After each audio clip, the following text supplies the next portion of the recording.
여러분 안녕하십니까. 한국의 두바이, 대한민국을 먹여 살릴 원동력, 이런 기대감을 갖고 인천경제자유구역이 출범한 지가 7년 가까이 되죠. 인천 시민들뿐만이 아니고 대한민국 전체 국민들의 관심이 큰 지역인데요. 그런데 실제 조금 그동안 진행된 추이를 보면은 기대에 못 미치는 면도 사실 없지 않습니다.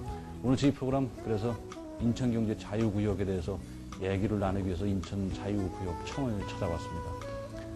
인천자유구역 중에서도 가장 중요한 일을 하는 데죠. 투자유치본부의 민희경 본부장이십니다. 여러분께 소개해드리겠습니다.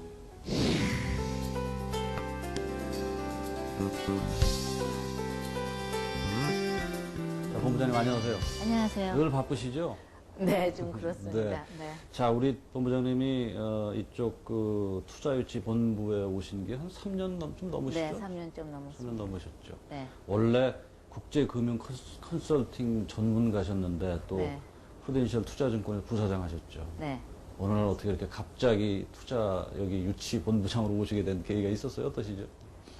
제가 우연히 여기를 한번 소개를 받고 방문을 하게 됐는데요. 네. 그래서 와서 뭐 아이디어도 사실 제가 이런 개발 사업 쪽 잘 몰랐고요. 네. 근데 아이디어도 그렇고 뭐 스케일이나 굉장하더라고요. 근데 그렇죠. 지금보다 그때는 아무것도 없었지만 그래서 여기 지원해서 오게 됐고요. 그리고 이게 국가적으로도 중요한 거지만 개인적으로도 이렇게 큰 중요한 사업에 같이 일할 수 있게 된 게 영광이라고 생각합니다. 파이낸셜 비즈니스보다 이쪽이 이게 스케일이 더 커 보이죠, 아무래도? 크죠. 국가 사업이고. 국가 사업이고 이 전체 스케일이 저희 뭐 그 싱가포르 나라의 3분의 1만 한 면적이거든요. 예, 그리고 서울의 3분의 1만 한 면적인데 그걸 처음부터 그야말로 맨 땅도 아니죠. 바다서부터 짓는 거니까요. 자, 우리 그 일반인들이 아무래도 뭐 늘 듣는 얘기지만 그래도 경제자유구역의 개념 또 네. 경제자유구역청이 하는 일이 뭔지 또 그중에서도 투자유치본부 하는 일, 뭐 그거 좀 간단히 좀 설명을 좀 해주시죠. 네네. 저희 뭐 미션이라 그러면요. 대한민국의 앞으로 미래 성장 동력을 저희가 만드는 거다 이렇게 생각을 합니다. 그래서 가장 중요한 컨셉은 이게 산업단지 조성이 아니라요. 국제 비즈니스 도시를 건설하는, 도시를 만드는 겁니다. 그리고 저희 그 투자유치 본부가 하는 일은 저희는 이제 그 투자유치뿐만이 아니라 저희가 이제 제도라든지 투자자들이 들어와서 살 여러 가지 네. 그 정주 환경 조성도 저희가 하는 일이고요. 경제자유구역청은 부지 조성서부터 인프라 건설, 투자 유치, 그 다음에 이제 도시가 생성됐을 네. 때 저희 관리 업무까지 다 하고 있습니다. 그러시구나. 자, 인천경제자유구역의 주요 투자 분야가 어떻게 될까요? 저희가 네 가지를 큰 축으로 잡고 있습니다. 첫째는 저희가 신성장 동력을 위해서 필요한 IT하고 BT죠. 첨단 산업들이요. 그 다음에 저희가 공항하고 항만이 있으니까 물류, 또 그 국제 비즈니스, 뭐 지역 본부라든지 이런 국제 비즈니스가 될 테고요. 그 다음에 도시를 건설하기 때문에 그 도시에 맞는 관광 인프라가 세 번째고요. 그 다음에 최근에 가장 중요한 분야가 된 게 교육 분야입니다. 그렇게 네 가지입니다. 경제자유구역이 선포된 게 2003년이죠? 네, 2003년부터 작년 2009년까지를 1단계로 우리가 이렇게 규정을 하더라고요. 네. 그래서 이제 올해부터 2단계 개발 계획에 들어갔는데 간단히 1단계 성과를 좀 그래도 나름대로 좀 평가를 해주시고 또 2단계 전망을 좀 한번 해주시죠. 네. 1단계 저희 목표는 인프라 구축이었습니다. 그거는 뭐 길 닦고 이런 그런 인프라에서부터 시작해가지고 정주 여건도 인프라죠. 네. 그리고 이제 2단계가 투자 유치의 활성화 이렇게 잡았는데요. 사실 저희 급하잖아요. 그래서 1단계 때 급하죠. 네, 투자 유치도 같이 시작했고 그러다 보니까 어떤 면에서는 제도 2단계에 들어갔음에도 불구하고 아직 저희가 조금 그 정주 여건이나 제도를 만들어야 되는 것도 있고요. 가장 큰 성과라 그러면 사실 이렇게 이게 이 도시가 이만큼이 6, 7년 사이에 세워졌다는 걸 외국 사람들은 훨씬 저희보다 더 믿기 어려울 정도로 네. 깜짝 놀랍니다. 네. 우리 본부장님한테 조금 난해하고 어려운 질문은 뒤로 좀 돌리기로 하고 네. 일단 눈에 띄게 그 상대적으로 그래도 좀 성과가 난 쪽이 제가 보기에는 교육 쪽인 것 같아요. 네. 그래서 교육 인프라, 교육 투자 부분이 그래도 실적이 좀 괜찮은 것 같아서 또 학부모들 관심도 많고요. 네. 뭐 지금 보니까 그 뉴욕 주립대 스토니브룩 캠퍼스죠. 네. 그뭐 노스캐롤라이나 대학 뭐 해서 한 10개 가까운 대학, 미국 대학들이 들어온다는 얘기를 제가 들었어요. 그렇게 네. 경제자유교육 내 외국 대학 즉 유치 현황, 뭐 네. 실제로 가까운 시일 내에 들어올 대학도 있고 좀 네. 장기적으로 들어올 대학도 있는데 그 네. 설명을 좀 해주시죠. 네, 저희가 그 대학들이 들어오는 그 방향은 크게 두 가지입니다. 하나는 여기 이제 기존 국내 대학들의 그 글로벌 캠퍼스의 파트너로 들어오는 게 네. 있고요. 그 다음에 자체적인 학위 프로그램들을 가지고 들어오는 경우가 있습니다. 그게 이제 저희가 말한 글로벌 캠퍼스라 그래서요. 저희 인천시하고 지식경제부가 캠퍼스를 조성을 해서 그 캠퍼스의 초기에 몇 년은 무상으로 임대를 해주고요. 그 후부터는 이제 저희가 임대료도 임대료를 내야 되겠지만, 자체적, 본교와 똑같은 프로그램을 여기서 운영하는 그런, 운영을 하고 있습니다. 그래서 지금 6개 대학이 지금 말씀하신 스토니브룩 뉴욕 주립대학이라든지 노스캐롤라이나 주립대학, 그리고 또 델라웨어 대학, 조지 메이슨 대학, USC, 미주리 이렇게 6개 대학이 지금 현재 제일 빠른 스토니브룩은 올 9월 그리고 2011년, 12년까지 그 개교를 목표로 지금 준비 중에 있습니다. 그러시구나. 또 영국 대학도 하나 뭐 영국 있다고 대학도 하나 있습니다. 서리 대학이 있습니다. 써니. 네, 서리요. 써리 대학이요. 네. 그러시구나. 그 지금 세계적으로 알려진 이른바 그 지금 송도처럼 이렇게 네. 세계적으로 알려진 대학 그 단지가 몇 개 있죠. 네네. 예를 들어서 뭐 두바이의 날리지 빌리지라고 합니까? 네, 날리지 빌리지. 그런 데하고의 차이점은 뭐 어떻게 돼요? 다 조금씩 그 컨셉이 다릅니다. 그러니까 널리지 빌리지는 그 자국에서 필요한 기술 인력 양성이기 때문에요. 주로 2년제 대학이고요. 그렇군요.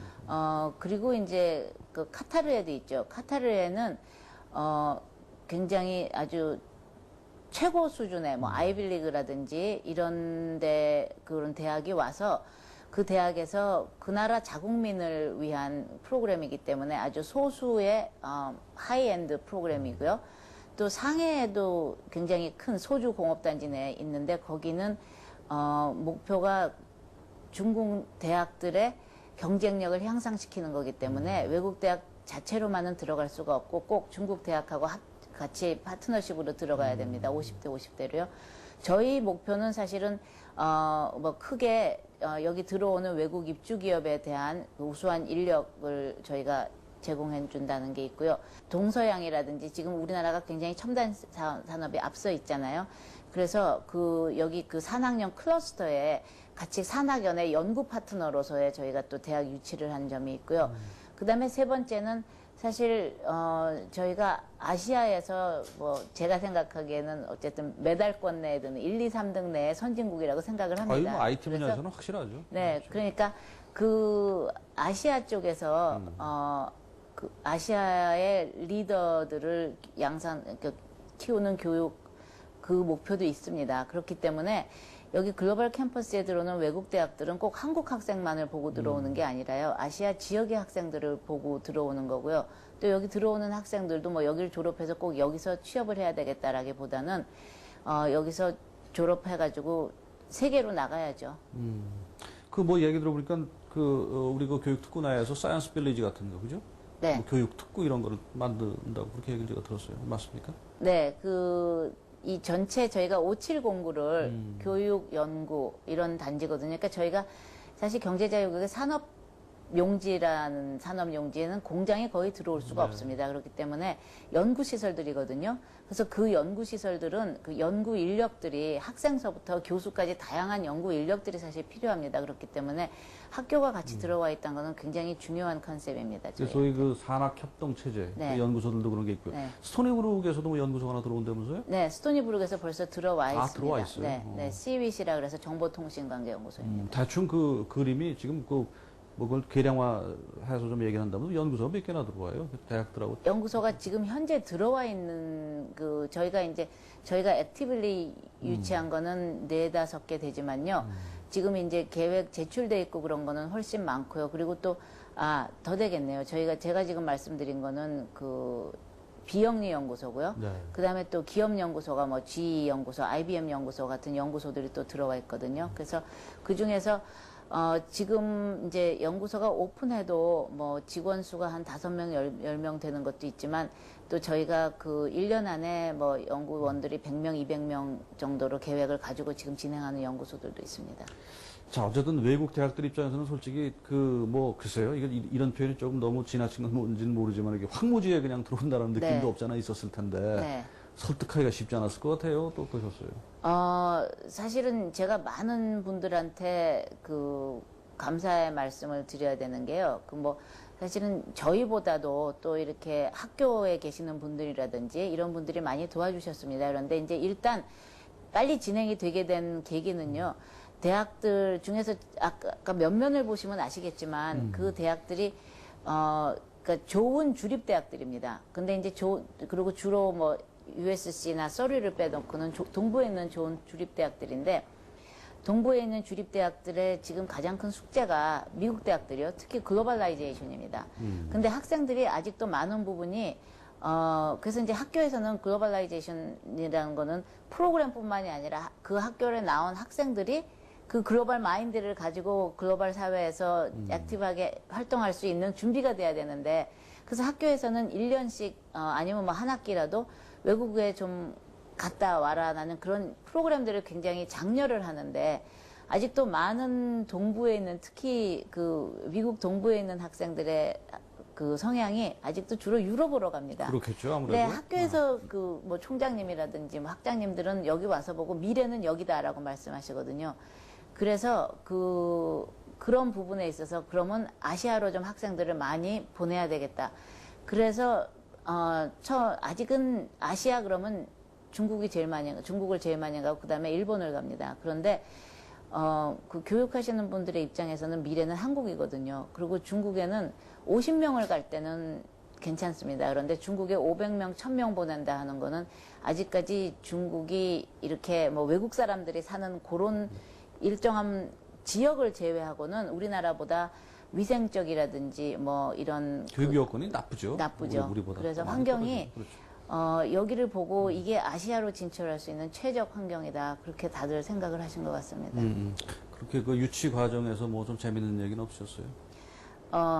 유치 과정에서요. 직접 미국에 많이 다니셨죠? 네. 뭐 주립대학 가서 또 관계자들하고 얘기도 많이 하셨을 테고. 네네. 좀 드라마틱한 얘기 뭐 없으셨습니까? 드라마틱한 거는 모르겠고 학교나 기업이나 비슷한데요. 저희가 사실은 많이 비교되는 게 그 중국하고 많이 비교가 되죠. 그렇죠. 특히 상해 같은 데가. 그런데 중국은 스케일도 크고 중국은 투자 유치 하기 전에 다 지어놓고 나갔습니다. 그러니까 저희는 이 맨 땅 보여주고 여기다가 길도 내주고 이제 한다고 그러는데 거기는 길도 다 넣고 건물도 그 중국의 소주에 있는 글로벌 그 대학 단지는 건물을 다 지어놓고 그리고 유치를 하러 나갔거든요. 근데 저희는 그러니까 훨씬 유리했겠네. 그런 점에서. 그죠? 실체가 있으니까. 실체가 있으니까 유리하죠. 이 건물에 들어온다는데 저희는 그래서 그랬죠 뭐. 우리는 그 들어오는 사람들의 스펙에 요구에 맞게 지어주려고 아직 안 짓고 있다. 그러니까 당신들이 요구를 하면 지어주겠다. 뭐 꼭 그렇게는 안 하지만 학교가 다 거의 비슷하잖아요. 그러니까 어느 정도까지는 들어줄 수 있으니까 그렇게 얘기를 해서 하여간 유치했는데 뭐 그런 점이 대학교 도움이 되는 것 같습니다. 이렇게 유치하는 과정에서 뭐 이렇게 미국 대학들한테 지원도 좀 해준다는 얘기가 들었는데 그 돈은 뭐 어떻게 된 돈입니까? 저희 국비하고 시비에서 1년에 10억 정도씩 처음에 저 $1 밀리언 US달러라 그랬는데요. 네. 그 과정에서 10억이 됐습니다. 그런데 그러셨구나. 그 5년까지를 국비 반, 시비 반으로 지원을 해주려고 그러고요. 그거는 사실 뭐 넉넉 그게 충분치는 않습니다. 왜냐하면은 학교에서 학위 과정을 한다 그러면 학생이 2명이건 학생이 100명이건 최소한으로 제공해야 되는 여러 가지들이 있잖아요. 네. 그래서 그 부분을 좀 초기에 커버해준다 그런 의미로 저희가 지금 지원 프로그램을. 자, 어쨌든 뭐 국세가 됐든 지방세가 됐든 세금으로 어쨌든 해주는 건데 네. 그렇게 우리 국민들의 세금이 정말 뭐 속된 말로 피 같은 세금인데 네, 헛되이 그렇죠. 되지 않도록 정말 네. 그 유치를 해서 네. 그보다 더 많은 걸 뽑아내야죠. 네, 그렇게 그래야죠. 돼야 네. 될 것 같습니다. 아까 우리 본부장님이 외국 대학에 들어오는 두 가지 패턴 중에 하나가 파트너십으로 들어오는 경우가 있고 하나는 네, 그죠? 네. 하나는 대학 자체가 네. 와서 정말 똑같이 이렇게 한다는 네. 경우가 있는데 그렇게 외국 대학 이제 외국 대학에 들어와서 하는 경우에 현지에서 졸업하는 거하고, 자 네. 뉴욕 주립대학 스토니브룩 네. 롱아일랜드 있죠? 스토니브룩 캠퍼스 졸업하는 거하고 송도에서 졸업하는 거하고 차이가 있다면 사실은 우리나라 사람들 그런 거 참 많이 따지잖아요, 그죠? 네. 지방 분교, 뭐 본교 네. 따지는데 안 따질 수 없어요. 어떻게 네. 어떻게 다릅니까? 저희가 그 학교들한테 요구한 거는 딱 한 가지입니다. 그 뭐라 그랬냐면은 본교하고 똑같은 그 졸업장에 그러니까 분교라고 쓰지 말아달라는 거거든요. 근데 학교들은 사실 제일 중요한 게 학교의 그 퀄리티입니다. 그리고 자기 이제 그 졸업생들한테 어떤 교육 수준을 줬냐 그렇기 때문에 일단 졸업장에 그렇게 써준다는 거는 그 퀄리티가 똑같은 그 커리큘럼이야 물론 당연히 같고요. 그 다음에는 뭐 교수님들 수준이라든지 이런 거를 그 학교에서 그 퀄리티를 책임을 져달라 네. 그런 의미였습니다. 현실적으로 학생들이 여기서 수업을 받으려면 어쨌든 좋은 교수님한테 네, 여기 그렇죠. 현지에서 네. 좋은 수업을 받아야 되는 건데 네. 그게 현실적으로 뭐 노벨상 받은 분들도 계셔야 될 테고 네. 그런 분들이 실제로 와서 강의해 줄 수 있을 만한 그런 인프라가 구축이 될 수 있을까? 또 전혀 모르겠네요. 저는 될 것 같은데요. 근데 제가 뭐 굉장히 좀 낙천적이긴 하지만, 제가 될 것 같다고 생각하는 이유는 그렇습니다. 그러니까, 저도, 노벨상 지금 타신 분들 여기 저 연구소 관련해갖고 한 두 분쯤 여기 관련돼 있으신데요. 노벨상 타신 분들은 첫째 좋은 교수님들은 아니고요. 노벨상 타신 분들은 그 좋은 교수님 하려고 맨날 그 강의 준비하셨었으면 노벨상 못 하셨겠죠. 그래서 근데 이제 좋은 교수님들은 정말로 그 학생들한테 잘 가르칠 수 있는 그런 교수님인데요. 저는 그분들이 물론 영어도 중요하고요. 그 새로운 지식도 중요하고 또 학생들을 정말 저희가 여기서 그 졸업한 다음에 잘 준비시킬 수 있는 그런 걸로 한다 그러면 여기 있는 교수님들이 오히려 그 앞으로 나가갖고 아시아 쪽에서 일할 수 있는 학생들한테 더 좋은 선생님들이 오시지 않을까 생각합니다. 그 선생님 자체도 아시아에 관심이 있고 또 저희한테 필요한 그런 능력들이 다 되신 분들이 오실 거라고 생각합니다. 자, 어쨌든 제가 이렇게 교육 부분을 먼저 질문을 이렇게 따로 네. 집중적으로 드린 이유는 이게 아무래도 뭐 우리나라 교육열, 뭐 학부모님들의 교육열은 뭐 그야말로 못 말릴 정도죠. 그래서 질문을 먼저 드린 건데 우리 그런 학부모들을 위해서 자, 송도에 들어오는 소위 글로벌 캠퍼스, 글로벌 대학들을 어떻게 활용할지 그런 그냥 정보, 예를 네. 들어서 뭐 미국으로 유학 보내는데 어쩐지 불안하고 한 부모님들은 송도를 바라볼 수도 있을 거고요. 네, 그죠? 네. 그런 정보를 좀 어떻게 학부모님들이 그런 걸 좀 이렇게 생각을 해야 될지를 좀 정보를 좀 주시죠. 네.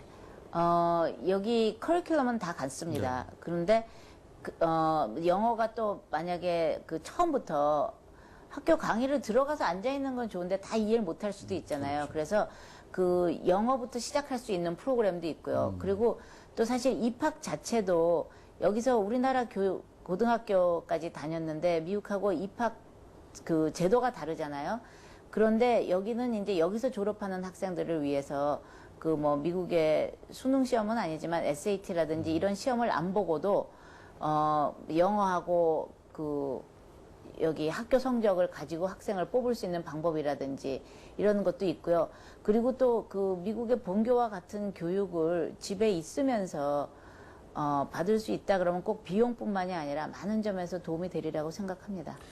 참 시대가 정말 빨리 변화하고는 있는 것 같아요. 저희 때 지금 저희가 이제 중고등학교 때가 한 20, 30년 전이라고 가정을 하면 그때는 정말 뭐 중고등학교 때 뭐 무슨 외국 나오는 거 생각도 못 했었는데 이렇게 이제 송도에서도 글로벌 캠퍼스에서 공부할 수 있는 기회가 된다는 게 아무튼 당장 뭐 여러 가지 어려움도 있지만 아무튼 그 계획만 넣고 보면 참 좋은 얘기인 것 같습니다.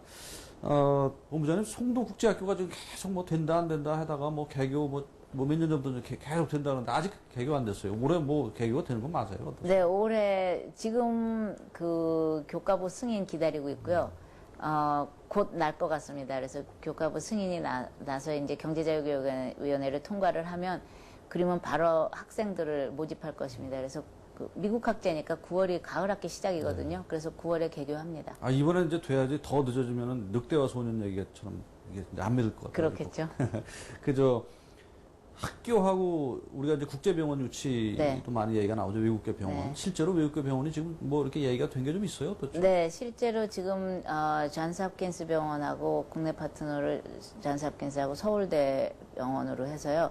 지금 병원 운영자죠. 운영자에 대해서는 지금 확정이 됐고 투자가도 지금 우선 협상자가 확정이 돼 있습니다. 근데 지금 병원 그 설립하기 위한 특별법이 아직 국회에 계류 중입니다. 그래서 그 법이 빨리 좀 됐으면 합니다. 그 말씀 나온 김에 그 부분, 그 지금 외국 그 관련 법이 그러니까 외국은 의사 면허 같은 거 규정하는 거 뭐 그런 거죠? 의사는 그 저희가 경제자유구역법에서 네. 저기 됐는데요. 의사 말고도 뭐 외국 간호원이라든지 뭐 병원에서 일하는 다른 사람들이부터 시작해서 전체적으로 그 설립에 관한 세부 사항들이 결정되는 법이 그 법입니다. 그게 지금 국회에서 상정이 돼서 계류 중이라고 그러죠. 네네. 일단 그게 어떻게 좀 돼야 뭐 네, 실질적으로 그렇습니다. 가시적으로 뭐가 좀 나올 것 같긴 하네요. 그죠? 자, 이번에는 우리 본부장님 조금 긴장을 하셔야 될 질문을 제가 좀 그 해야 될 것 같습니다. 그 하여튼 뭐 그래도 국민들의 관심이 많기 때문에 네. 또 조금 뭐라 그럴까 그 어려운 질문이라도 국민들을 생각해서 궁금증을 좀 풀어주시길 바라고요. 어쨌든 지금 인천 경제자유구역 내 투자 유치 계획이 조금 생각보다 지지부진하다는 일반의 여론이 없지 않단 말이에요. 네. 얼마 전에 제가 무슨 그 국회에서 나온 자료를 한번 보니까 한국학술연구원이라는 데서 뭐 개발 총 사업비에 지금 거의 1% 정도밖에는 실제로 네. 들어온 게 없다. 네. 또 물론 그 이제 통계를 조금 통계 어떤 그게 네. 있는 것 같아요. 통계상에 네. 조금 그런 문제도 있을 수 있으니까 좀 다르긴 해. 어쨌든 전체적으로 봐서 그다음에 네. 투자 예정 우리가 당초에 예정했던 투자 예정액 대비 지금 실제로 들어온 돈이 한 7%, 뭐 7.4% 네. 정도밖에 안 된다. 뭐 이런 얘기도 좀 있고 또 송도 등이 너무 아파트들이 많아서 네. 아파트들이 많고 그래서 이게 실제로 무슨 분당이나 일산 신도시 같은 그런 주거 개념의 그냥 베드타운으로 전락할 게 아니냐라는 우려도 네. 또 있고 네. 뭐 이런 저런 얘기가 아무튼 많아요. 네. 그리고 뭐 또 인천 시민들은 우리 세금 괜히 이거 쓸데없이 쓰는 거 아니냐는 심지어 그런 얘기도 사실 없지 않아 있는데 네. 그렇게 지금 이 전체 우리가 인천경제자유구역에서 아무튼 가장 중요한 사업이 사실은 외자 유치죠. 소위 그 FDI인데 네. 그 이렇게 투자가 속도를 기대보다 못 내는 이유가 있을 거란 말이에요. 그 네네. 진단을 좀 한번 좀 현황 상황 좀 네. 설명 좀 해주시고요. 일단 투자 유치를 저희는 사실 뭐 FDI 숫자로 잡습니다. 그거는 네. 뭐 유엔에서도 그렇게 통계를 잡기 때문에. 근데 저희는 FDI 숫자로 잡으면 뭐 이 프로젝트 자체는 영원히 실패입니다. 왜냐하면은 사실은 지금 중요한 거는 FDI보다는 기업들이 들어와서 일자리 창출이 돼야 되는 거가 저는 그게 중요하다고 생각을 하고요. 그래서 FDI 숫자가 늘어나려면 두 가지입니다. 하나는 M&A가 되든지 아니면 그러니까 그 직접 투자를 하든지 아니면 공장을 짓든지 이런 쪽으로 투자가 이루어지면 FDI가 큽니다. 근데 지금 말씀하신 것부터 제가 하려고 그러는 사업들을 보면요. 뭐 학교야 뭐 당연히 FDI가 없지만요. 연구소 같은 경우에 큰 연구소가 300명, 많게는 뭐 500~600명까지 연구원들을 고용을 합니다. 근데 그 연구소에는 뭐 투자는 없지만요. FDI 투자는 없지만 그 연구소가 고용하는 그 인력들이 저희가 사실은 제일 큰 문제인 그 고학력 인력들이고요. 그 다음에 그 연구소에서 나오는 나중에 그 아웃컴들이 그 굉장히 부가가치가 큽니다. 그렇기 때문에 연구소는 사실 FDI로 봐서는 하면 안 되는 거죠. 그렇죠. 그렇지만 우리가 그렇게 해야 되는 이유는 저희 앞으로의 미래를 위한 준비를 해달라는 거가 저희 경제자유구역의 목표였습니다. 그렇기 때문에 저희는 FDI와 상관없이 계속 그렇게 할 것이고요. 그럼에도 불구하고 아까 말씀하신 대로 그럼 처음에 하겠다는 투자에서 안 들어온 거는 뭐냐.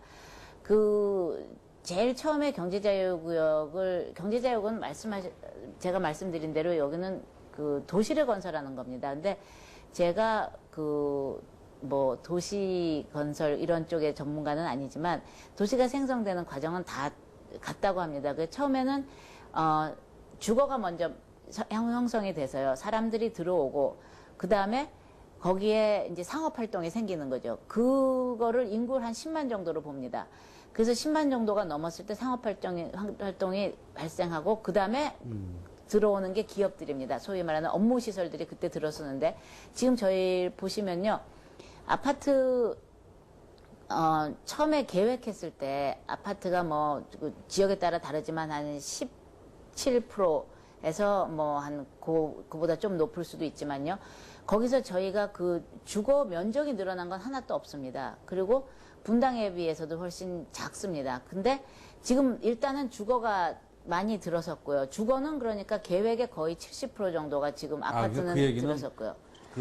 어떤 그 포션, 그게 뭐 유별나게 큰 게 아니고 지금 기왕에 정해져 있던 것 중에서 그게 먼저 차짐으로써 다른 거는 그렇습니다. 그런 면에서 이게 맞습니다. 그래서 예를 들면 한 달 전에 싱가포르 국부펀드에서 전 세계 부동산 투자를 하신 담당자가 있습니다. 그분이 매년 오시는데 한 달 전에 왔었는데 첫 마디가 뭐냐면은 아파트가 이제 조금만 더 생기면 되겠다. 그 뭐냐면 저희가 인구가 지금 한 5만 이제 넘었거든요. 근데 인구가 한 10만 정도 돼야지 상가가 활성화됩니다. 저희 지금 이제 뭐 송도에 왜 상가 분양이 뭐 지지부진하다 그러는데 분양은 됐죠. 근데 그게 지금 활성화가 안 되는 것들이 상가 분양받은 사람들이 지금 가게를 여는 것보다는 차라리 조금 금융 비용을 내더라도 기다렸다 내는 게 낫기 때문에 기다리는 거거든요. 그래서 그 주거가 하여간 빨리빨리 올라가서 그게 되면 그 다음에 이제 상가가 활성화되면 그 다음에 업무입니다. 회사 같은 데는 사실 이사할 때 당장 내일부터 와서 활동할 수 있는 데로 가지 그걸 2년 전에 저기다 이사 간다 이렇게 맡아놓고 하지를 않기 때문에 사실은 업무 빌딩이 지금 동부가 트레이드 타워가 뭐 65층이지만 71층 높이죠. 그게 지금 이제 내년 초에 열면 그게 포스코 사옥 빼놓고는 첫 번째입니다. 포스코 사옥이 오늘 사실은 포스코 건설의 사옥이 됐는데요. 거기는 이제 본인들 사옥이니까 조금 다르고 그 아주 순수한 테넌트를 들여오는 업무 빌딩은 사실 아직 첫 번째 것도 없는 상태고요. 그래서 이거를 뭐 다만 한 10년이라도 좀 지난 다음에 본다 그러면 저희가 주거, 상업, 뭐 업무 이런 게 밸런스가 좀 있을지 모르지만 지금 상태에서는 사실 눈에 보이는 게 아파트밖에 없을 것 같고요. 그리고 그러면 계획된 투자들이 안 들어왔냐 하는 거는 저희가 처음에 투자를 정할 때 그 금액은요,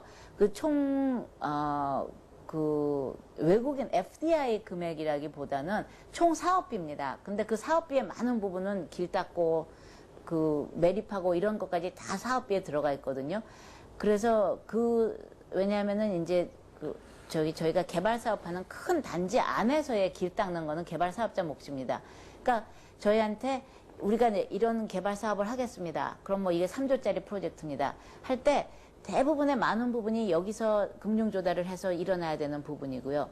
거기서 사실 FDI가 들어와야 되는 부분은 꼭 여러 가지 이유에서, 그러니까 예를 들면 뭐 전략적으로 FDI가 그 내에 있는 데서도 들어올 수가 있고요. 아니면 그 사람들이 이제 또 상황에 따라서 외국의 금융조달 비율이 우리나라 금융조달 비용보다 쌀 경우에 외국에서 금융조달을 할 수도 있고요. 그렇기 때문에 FDI 숫자만 보는 것보다는 뭐 아직은 조금 이르지만 곧 얼마만큼 일자리 창출을 했느냐, 얼마만큼 우리한테 필요한 그런 기업이나 기관이 들어왔느냐 하는 거가 저희 경제자유구역에는 좀 맞는 것 같습니다. 대외적인 그 지적 중에 이제 아까 제가 질문한 그 큰 부분이 지나치게 아파트들이 너무 많아서 베드타운으로 전락할 가능성에 대한 문제는 정상적인 프로세스 중에서 지금 앞부분만 진행이 됐기 때문에 그런 거라는 말씀으로 정리가 되겠습니까? 네, 맞습니다. 그러시죠? 네.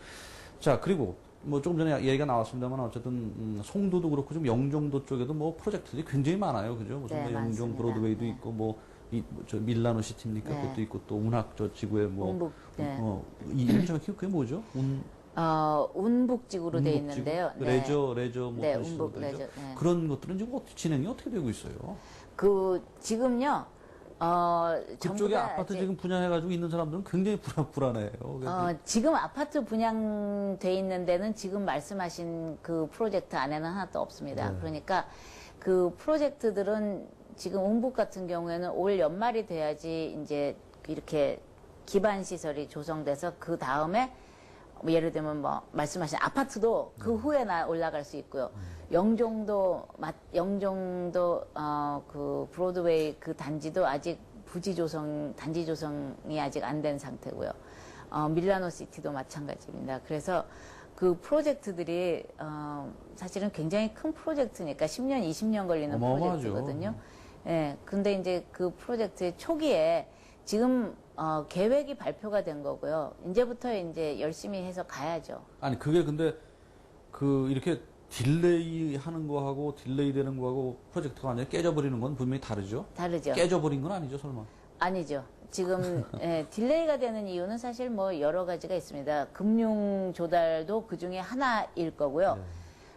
저희 같은 경우에 많은 경우에 딜레이가 되는 거는 사실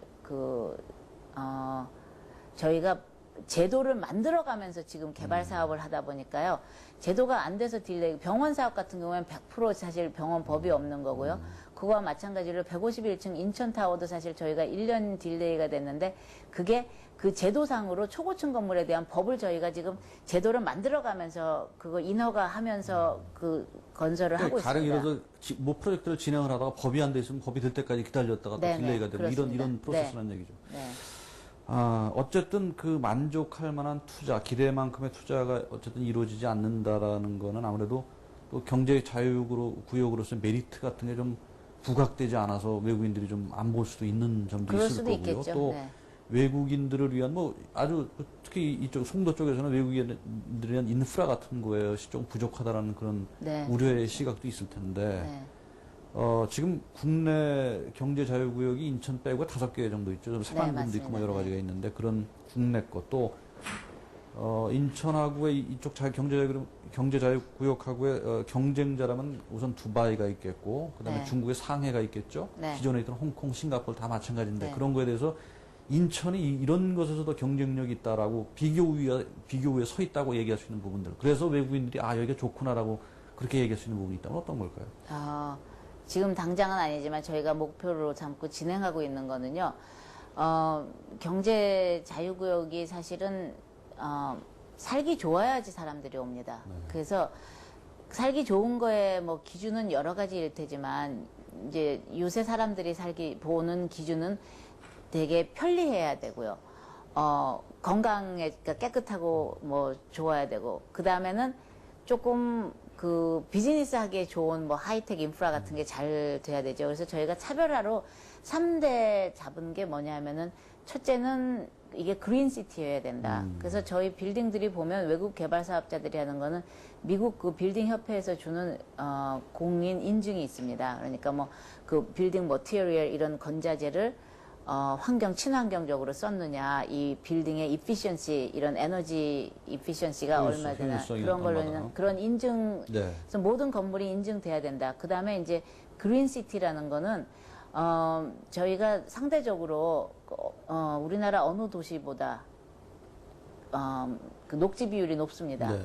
그래서 지금 저희가 한 34% 정도 보는데 35% 정도 보는데 그 골프장 빼고거든요. 근데 골프장이 그 골프장은 스포츠 시설이니까. 근데 사실 그렇게 보면 또 훨씬 높죠. 골프장이 지역마다 하나씩 지금 최소한 하나씩은 있으니까요. 그리고 이제 세 번째가 유비쿼터 시티인데 전봇대가 없잖아요. 여기가 송도가. 근데 저도 전봇대하고 전기줄을 대부분이 사람들이 길 타면서 이렇게 위에 안 보고 다녀서 네. 못 느끼고 사는데 제가 그러고 나서 서울이나 다른 데를 가서 보면 확실히 전기줄이 뭐 다 있죠, 네. 시내. 근데 여기는 저희가 매립을 하는 땅이다 보니까 그리고 이제 처음에 건물이 아직 안 올라갔으니까 건물 올라가기 전에 밑에다 공동구에다가 저희가 필요한 거를 다 땅으로 파묻습니다. 그래서 뭐 쓰레기 처리라든지 뭐 전기라든지 뭐 통신이라든지 이런 뭐 한 20몇 가지가 들어간다 그러더라고요, 시설이. 그렇기 때문에 그 세 가지가 사실은 저희 경쟁력이라고 봅니다. 제가 보기에도 여기 자연 환경이 참 좋잖아요. 그죠? 영종도 앞에 있고 바다 끼고 있고 네. 좋고 또 우리가 하여튼 IT 기술이 뭐 아까 그 유니버터스 환경 같은 것도 그렇고 그런 쪽에서는 경쟁력이 있기 때문에 잘 그거를 이렇게 조화롭게 하면은 아마 굉장히 좋은 도시가 계획대로만 된다면 탄생할 거라는 기대감을 가져도 될 것 같아요. 네. 본부장님 조금 또 힘든 질문일지는 모르겠는데 이제 그 외국인 투자 양도 지금 사실 아까 질문드린 네. 것처럼 조금 그런 문제가 있지만 질적인 문제도 조금 좀 있다라는 생각이 이제 개인적으로 네. 좀 해봤어요. 그게 뭐냐면은 네. 경제자유지역 그 지정 당시 이제 목적이 뭐냐면 그 뭡니까? 동부가 비즈니스 중심, 네. 그렇죠? 그다음에 물류 중심, 네. 또 금융 중심, 뭐 이런 네. 이런 거였었는데 그런 거에 걸맞는 외자 유치 실적은 상대적으로 또 그거보다도 더 떨어져요. 네. 그런 질적인 네. 문제를 한번 좀 말씀을 좀 해주시죠. 물류는 조금 아닌 것 같아요. 물류는 네. 사실은 양이나 질에서 물류가 제일 앞서갖고 제일 잘 됐다고 봅니다. 그러니까 예를 들면 그 세계적인 물류 회사는 다 들어와 있거든요. 거기는 그 FDI 숫자로도 그렇고. 좋네요. 예, 그 물류가 제일, 근데 그거는 뭐 당연하죠. 왜냐하면은 물류는 가장 중요한 항만은 벌써 발달돼 있었고요. 그 다음에 이제 여기 신항을 조금 저희가 확장을 하지만 어쨌든 그리고 공항이 인천공항이 있기 때문에 그러네. 물류는 전혀 저는 목표에 만큼 잘 하고 있다고 보고요. 예. 그 다음에 이제 국제 비즈니스입니다. 근데 국제 비즈니스는 사실은 아까도 잠깐 말씀드렸지만 여기 이제 그 업무 빌딩들에 만약에 국제 비즈니스가 여기 테넌트로 들어올 텐데요. 테넌트로 들어오면 FDI는 1원도 안 잡힙니다. 그래서 그 FDI보다는 도대체 어느 기업들이 들어왔느냐, 그 기업들이 들어와서 도대체 뭘 하고 있느냐, 그런데 사실은 막연하게 지역본부 하는데, 지역본부가 굉장히 중요합니다. 왜냐하면은 지역본부의 가장 큰 특징이라 그러면 지역 사람들이 다 모여요. 그러니까 그 사람들이 왔다 갔다 하면서 돈을 많이 쓰죠. 그렇기 때문에 저희가 하고 싶어 하는 그런 관광 컨벤션 사업에도 도움이 될 거고요. 그 다음에 그런 사람들이 와가지고 또 선전을 하잖아요. 와서 보고서는, 가보니까 거기가 좋더라. 그러면 다른 사람도 또 가보게 되니까 자꾸 이제 중심지로서 자리 잡음을 할 수가 있고요. 그리고 또 하나 중요한 게 지역본부가 되면요. 아무래도 그 지역본부에 있는 나라의 사람들을 많이 채용을 하고 그 사람들이 또 추가 투자에 대한 결정도 내립니다. 그렇기 때문에 제가 시스코 같은 경우에 시스코가 인도로 갔잖아요. 몇 년 사이에 그 직원들을 만나보니까 정말 인도 회사 같아요. 전부 다 인도 사람이 됐어요. 그래서 저는 우리나라에도 지역본부가 오면, 그 다음에는 보면 지역본부 사람들이 한국 사람이면 한국 사람이 가가지고, 그 다음에 이제 필리핀 지사를 여기서 지역본부에서 다시 확장을 해서 세운다. 그래도 한국 사람들이 많이 나가겠죠. 그렇기 때문에 지역본부가 굉장히 중요한데 사실은 저희가 지역본부에 줄 수 있는 인센티브는 하나도 없습니다. 그거를 저희가 제도가 됐던 여러 가지로 좀 그게 사실은 저는 가장 큰 숙제라고 보고요. 그 투자 유치 문제 여러 가지 얘기를 했지만은 우리가 외부 환경을 한번 좀 살펴보면은 지금 세계 금융이 재작년에 그 리만 브로더 사태 이후로 좀 소위 그 금융위기가 여러 가지 안 좋죠. 네. 그런 외부적 상황이 우리 투자 유치를 가로막는 걸림돌도 될 수 있을 텐데 그럼에도 불구하고 그런 외부적 환경을 극복하고 장기적으로 낙관하십니까? 어떠세요? 네, 저는 장기적으로 낙관을 합니다. 네.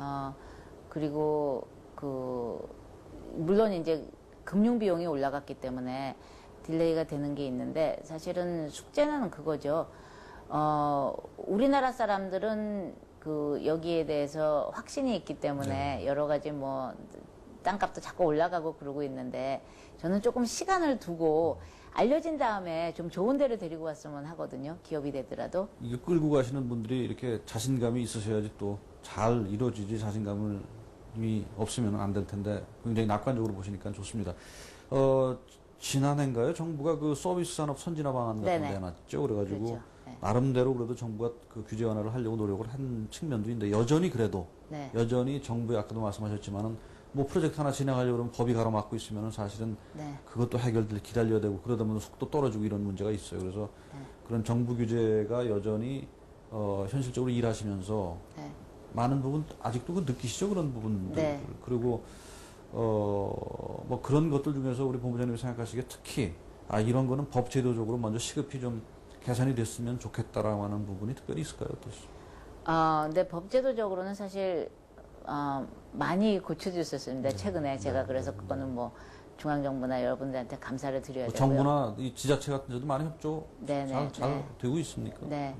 딱 이 제도다 하는 것보다는 사실 프로세스 자체가 저희가 경쟁하는 두바이 같은 데는 왕정이잖아요. 그러니까 왕이 결정하는데 저희는 이 민주적인 프로세스를 통해서 결정돼야 되는 부분들이 있는 것 같고요. 그래서 그거는 사실 투자가한테 양해를 많이 구하고 있습니다. 자, 우리가 그런 법제도적인 것도 일반론을 지금 말씀해 주셨지만 사실 세제 네. 측면도 조금 한번 들여다볼 네. 필요가 있어요. 법인세 같은 게, 그죠? 네네. 지금 뭐 세종 씨 우리 여러 가지로 그 세제 혜택이 많더라고요. 근데 네. 그런 게 상대적으로 보면은 오히려 이쪽 경제자유 구역 쪽은 외국인 기업들이 들어와서 그런 법인세 문제 같은 거를 우리 지금 경쟁 도시하고 비교를 해보면 여전히 좀 높은 편이지요? 높은 편이죠. 예, 그런 부분은 어떻게 생각하세요? 사실은 그 부분은 저는 조금 좀 많이 고쳐졌으면 간단치 않은 하는 부분이 문제죠. 있습니다. 네. 그렇군요. 근데 특히 지금 있는 혜택조차도 네. 사실 막상 그 혜택을 받으려고 그러면요. 별로 쓸모가 없습니다. 그래서 그 부분이 있고요. 그 다음에 또 하나 큰 거는 이거는 뭐 저희는 OECD 국가잖아요. 근데 OECD 국가는 OECD 국가들 간의 경쟁을 막기 위해서 특히 금융기관 같은데 저희가 세제 혜택을 줄 수가 없게 되어 있습니다. 근데 저희가 경쟁하는 홍콩하고, 그러니까 이제 중국도 OECD가 아니고 싱가포르이 OECD 국가가 아닙니다. 그렇기 때문에 그 부분에서 금융기관에 지금 아시아에서 금융기관 가지고 경쟁하는 데는 싱가포르하고 홍콩이거든요. 네. 근데 싱가포르하고 홍콩에 대해서 아주 많이 좀 힘듭니다. 그래서 그 부분은 그 OECD 때문에 세제 혜택을 그렇게 뭐 못 준다. 그렇더라도 조금 더 이렇게 전향적으로 좀 창의적으로 해서 줄 수 있는 혜택들이 있거든요. 그래서 그런 부분은 조금 일선에서 일하는 사람들의 얘기를 이런 식으로 좀 제도를 좀 만들어줬으면 좋겠다 하는 부분이 조금 커뮤니케이션이 더 잘 됐으면 좋겠습니다. 그 외국인들이 그런 세제 문제에 대해서 뭐 어느 정도 민감하게 생각을 해요?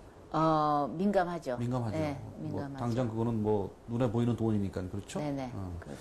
그 전체적으로 이제 인터뷰 시간이 거의 다 됐는데 네. 아무튼 그 외자유치위에서 뭐 밖으로 많이 이제 돌아다니실 텐데 그렇게 외국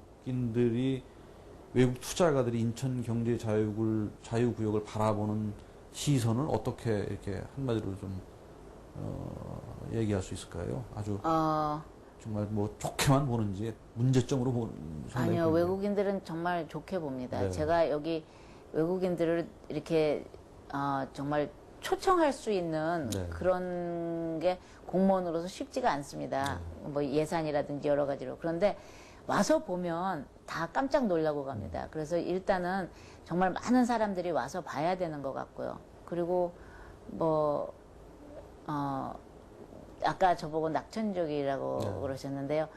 뭐 3년 전에는 사실 지금 여기 앉아있는 여기가 제일 높은 빌딩이었거든요. 21층요. 그랬는데 지금 65층짜리 뭐 70층짜리 이런 게 한 6개 뭐 이거보다 높은 게 한 7개 정도 있습니다. 네. 그러니까 그게 다 3년 사이에 이루어진 건데 외국 사람들은 그걸 상상도 못 하거든요. 그래서 일단은 저희는 잘한다 그래야 됩니다. 왜냐하면 사람들이 그럼요. 예, 잘한다 그래야지 좀 와서 보고 그리고 앞에 안 보이는 비전을 팔아야 되잖아요. 그렇기 때문에 지금 좀 많이 쉬워졌죠. 지금 3년 동안에 이만큼 했는데 앞으로 20년이면 얼마나 많이 하겠느냐.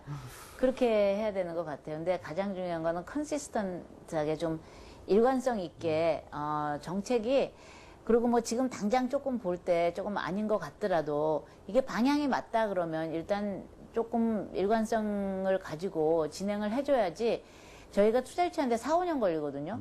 그럼 이 사람이 이제 보고서는 자기 그 회사 내에서의 뭐 여러 가지 다 승인이 나서 이제 오겠다 그러면 오늘 저희는 제도가 다 달라져 있거든요. 사실은 그런 부분도 굉장히 중요한 부분입니다. 왜냐하면 신뢰성에 관한 거기 그렇죠. 때문에요. 그래서 일관성이라는 부분이 사실 우리나라 정부에서 약속해 줄 수 있는 가장 중요한 게 아닌가 생각합니다. 외국인들은 그런 아까 말한 그 컨시스턴트 문제, 그런 일관성, 신뢰성의 문제를 굉장히 중요하게 생각을 하죠. 외국인들은. 네. 자, 이건 뭐 그야말로 아까 인터뷰 초반에 제가 남성 여성에 대한 뭐 아직도 내가 보수적인 시각이 있다는 말씀을 드렸었는데 관련해서 여성이기 때문에 본부장님이 여성이기 때문에 부탁을 드리는 겁니다. 어쨌든 성공하셔서 이렇게 그 후배 여성들을 위해서 선배로서 네. 좋은 한마디 해주시죠. 특히 그 글로벌라이제이션에 관련된 것도 좋고요. 좋은 한마디 해주시죠. 뭐 요새 저희 젊은 우리나라 여성들은 뭐 다 글로벌라이즈는 너무 잘 되신 것 같고요. 남자들보다 더 잘 되는 것 같아요. 네, 투자 유치가 여자한테 참 잘 맞는 것 같아요. 그래요? 네. 어쨌든 한 번 오고는 결정 안 내리거든요. 그러니까 이 사람들하고 처음에 만났을 때는 사실 그 릴레이션십이라는 게 굉장히 중요한 것 같아요. 근데 이제 소위 뭐 네트워킹이라든지 이런 거가 여자들이 상대적으로 이렇게 바로 좀 친해질 수 있고 그 중요한 얘기도 그러고 이제 중요한 거는 이 사람이 뭘 필요한 거를 알아가지고 그걸 줄 수 있는 방법을 찾아야 되거든요. 근데 그러니까 상대방의 필요한 거를 빨리 좀 찾아내서 이제 그 다음부터 계속 진행을 해갈 수 있는 그런 능력들이 그런 감각이 여자들이 많아요. 네, 더 좀 좋은 것 같습니다. 그럼 실제로 본부장님 밑에 여직원들이 좀 많이 있습니까? 많습니다. 네. 그러시구나. 네. 어쨌든 이제 마무리 질문을 제가 드려야 될 텐데 아까 뭐 그 정부의 어떤 일관성 있는 정책도 조금 전에 말씀하셨지만은 네. 이런 대규모 공공 프로젝트를 어쨌든 책임을 지고 계시는데 정부나 혹은 네. 국민들도 사실 뭐 아까도 모두 여러 번 말씀드렸지만 국민들이 불안해하는 면들도 많이 있어요, 그죠? 네네. 그럼 국민들과 또 정부에 당부하고 싶은 말씀을 마지막으로 좀 남겨주시죠. 네, 저희는 대표 선수라고 생각을 하거든요. 그래서 이게 뭐 아까 구도심 얘기도 말씀하셨지만 사실 지금 거의 그 인천 구도심 쪽에서 가져온 것보다는 사실 훨씬 더 많이 컨트리뷰트를 할 수 있고요. 그 다음에 전체적으로 이 인천 도시뿐만이 아니라 우리나라가 다 업그레이드가 돼야 되고 그러기 위해서는 조금 좀 저희를 좀 많이 지원해 주셨으면 좋겠고요. 저는 가장 뭐 앞으로 바람이 있다면 이 프로젝트 지금 그 벤치마킹 하러 굉장히 많이 오거든요. 지금 요만큼 됐는데도요. 그리고 뭐 컨설팅 해달라고도 외국 도시들에서 많이 옵니다. 이제 아시아 쪽에 앞으로 뭐 저기 수천 개 도시가 새로 생긴다 그러는데 사실은 이런 프로젝트 이 뭐 도시를 개발하는 이 프로젝트 자체를 저희는 원전 수출하듯이 그렇게 수출해야 된다고 생각을 하고요. 그러려 그러면 일단 조금 뭐 중앙정부에서도 좀 확실하게 좀 빨리빨리 도와주고 그래서 하나 잘 만들어 놓으면 그 다음에 파급 효과가 굉장히 클 거라고 확신합니다. 조금 표현이 어떨지는 모르지만은 뭐 일하시는 분들한테는 죄송스러운 표현일지 모르지만 실제로 언론에서 지적하는 게 이게 그 인천 경제 자유구역이 빛 좋은 개발구가 되지 않느냐라는 그런 네. 일반의 지적도 따갑지만은 네. 우리가 주의해서 그렇게 네. 들어야 될 것 같아요. 어쨌든 그 안상수 인천시장께서 이 경제 자유구역, 인천 경제 자유구역을 놓고서는 앞으로 국가를 먹여 살릴 원동력이 될 거다라고 그렇게 말씀하셨어요. 꼭 그렇게 되도록 네. 본부장님 역할이 제일 큽니다. 기대해 보겠습니다. 오늘 인터뷰 고맙습니다. 네, 감사합니다. 고맙습니다. 네.